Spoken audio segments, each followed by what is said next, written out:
tuntum machon request angin throne of seal le solen te hi kan han swifianga an cultivation level po hi ain anglawa khaikin po hi a har du ve viawng ma se kan han tum pram don nia a fiat hayak berin chuanin emotional god ka soi kha an mani god che soi tum na pakai pala emotional god ma saber kha chu rong nyang bing anio ti chuan ma sa throne of seal sengying wong zau ti hi han saifia ngalila eta hi chion god angin god hian tam khop maya 72 pillar kha anei tu peng kha demon god chon ni ngal maya pa se an demon god ni lakhan anglo theba zawai chuan khai khine ro chu kan tum lo maya eta an character lang sar deuh deuh te hi saifia na te khai khin na te han neila asabera an demon god feng yu po hi soila feng yu hi demon god a emperor ni phangat di 72 demon god te zinga chakber ni in ani hian cultivation spiritual energy hi million khat chuang anaya chuan feng yu hi sun demon god ti hi ani ve maya chuan algares hi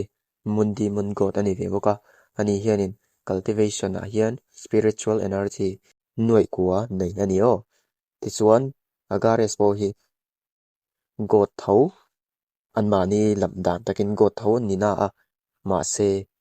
eta an god ni dan ero hi chu solen zok nen chuan in anglo ve tak ani ti chuan vasago hi star demon god an ti khani maya he pa hi a cultivation level hi spiritual energy noi riat chuang nei ani adang ero chu soilang to fran lovila chung ho te le solen te kanan soifianga kanan ti zoi don ni pasain solen lama chuan level 1 atang 10 an kai chia le sol ring an nei theya chutiang zelin 30 le pathum 40 le pali 50 le panga 60 le paruk 70 le pasari 80 le pariat 90 hi 99 thleng hi mi ring an khen san thei ber ania khani chuanin ma se sol ring ro chu pakwa chen nei thei ti ani chu mi ring chuan ti chuan level za han ka hi an ta na har sabi ke ma se throne of seal lama ero chuanin demon god te kha a om sa bokin an siam le maya tiang vel khania an god ni dan hi tlemin anep deuh hlek ko god hi min naran mai me an neya chuanin god riam ting vel po hi an nei te fran lo na a ma se lying god le wing god ting te kha chu an om ve na a fi ma tak hian an lang lo ang vel ni god of creation po kha long ho chen kha ni maya ma se god position ma se ani na ranking a chuan god nai ti chuan ni nge ya kha chu comment lama te in ngai dan ron soi don nia god ani le ni lo chu a chan chu god nai ti che ania ama hi god of creation velemo thildang velema soi ani lo wang ani chuanin sengchai ar hi han sei ve leila ani po hi dead god successor ania ma se ani chu assassin god teng ten a ranking a pe kala ni tala a se long ho chen ero chu ranking a hian tia pe ka ni lo na god of creation ti hi chu kan thotho arinom a chan po god of creation piang na nei tlat ani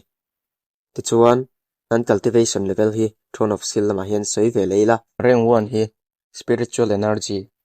so matanga za hi rank 1 an tia chu nice square ten an ko maya chuanin rank 2 hi spiritual energy hi za pakhatatanga zani hi stranger night an ti ve lia rank 3 hi zani pakhatatanga zanga inkar hi genius night an ni ve lia rank 4 hi zanga pakhatatanga sang ni hi garden night rank 5 hi sang ni le pakhatatanga sangli hi art night an ni ve lia rank 6 hi sangli pakhatatanga sing khati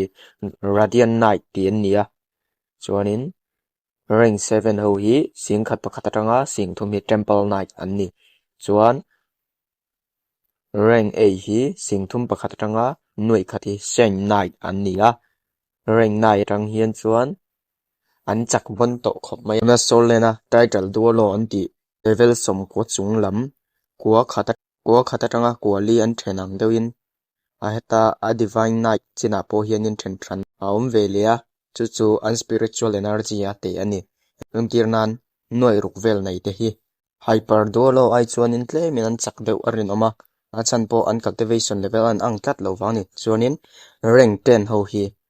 spiritual energy million khat nei to an nia hei an god ani ve mai ang chu god night tian ni ve thawa thleng thai hian tlem em ni thai ho chu long ho chen te spiritual energy kha million khat chuang anei ni hetia million khat chuang ho hi chu limit duolo ho nen hianin khai khinila anin he tok fel hi arin om achan po limit duolo chin hi chu an chak ve maten ni god an han phathuak thuak e mati mai tur khan nia achan chu tang ho le crocodile duolo in bai atang po khana hriat oma achan chu khata tang ho in secret skill lamang khanin asol ring zong zong kha yellow an thak vek ani kha chuta yellow an thak chuan god level an han phathuak thuak ani chu wangin heta hianin rank 10 le limit duolo hi ain ang vel ani tin kan soi tur lama pakai leila long ho chena background he han soi ve zuaila long ho chena background han soi don ta ka chuanin tel lo thei lo chu feng yu le long jing yu hi an tel lo thei rawa achan chu demon lord emperor feng yu a to pa lo ni ve tla tani eta hianin aron lang ve le tur chu aftin griffin ani aftin griffin po hi ama hianin god of destruction ti ve tho ania khata tangwuli nen khanin an ang dewa tangwuli nge aftin griffin hi achak zok in rin le comment lama bok khano chuanin aftin griffin hi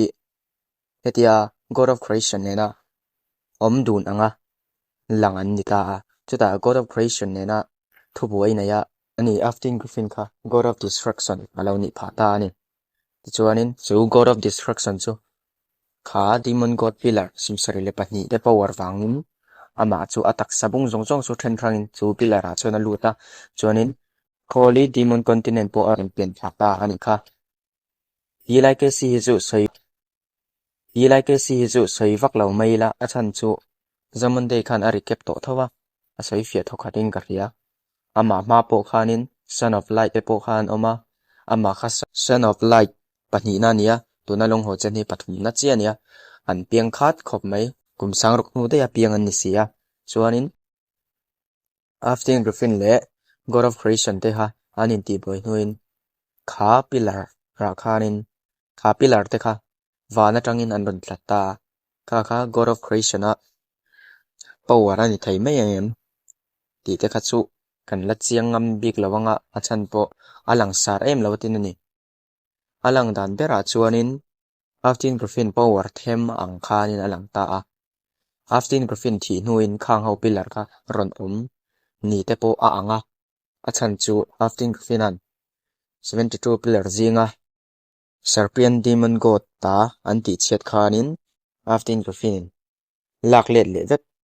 atumani kha power chu wangin khang a pillar ho kha ama power ani thai mem ti te kha ngai dan hom ani chuan yi lai ke si hi chu soi lo thei lawangin kan han soi lenga ama hi god ni du lo ama top hi god successor khan pa po ani lawa god ni du lo ti kha ni ta a necromancer ni zok kha ni maya necromancer ni zok kha ni maya yi lai ke si hi chu chuanin god of creation po in at dan ngam lo khopa powerful kha ni ve tlat ani yi lai ke si mo chuanin eight god po kha yi lai ke sin god level a phak ma alo ni ting te khan ni yi lai ke si a in a bon le lu to ka huwa yu ho nen hianin in khai khin se atok fel chia tur ang fel ni sen chai arin dead god po ra mana piang ai phut let alo nei te po ati top sakti te chukan refur tonga chuanin han khai khin te tak takela necromancer solen ami le yi lai ke si a hianin yi lai ke si por them chi ani wangin necromancer ro chuanin a nei lo chu ari nom zo kani achan po yi lai ke si he god ni ha hawa god level han te thei tu khopa chak ani tlat ani chuta soi le du pakhat te chu yi lai ke si nge tang san comment lama ran soi don nia tang san le yi lai ke si he an mani khovel holy demon continent lama mi le eta solen na tang san god king hi hanin baita se tunge chak zo kang in rin achan chu an chak tan tu re an ang dewin ka ria achan chu tang san po hi atop lam khan Supreme God an ni ve lia Supreme God chen hi chuanin an rap thlak ve khop mai a God of Creation an nia ani long ho chen te lama hian God of Creation om ve le ta God of Creation hi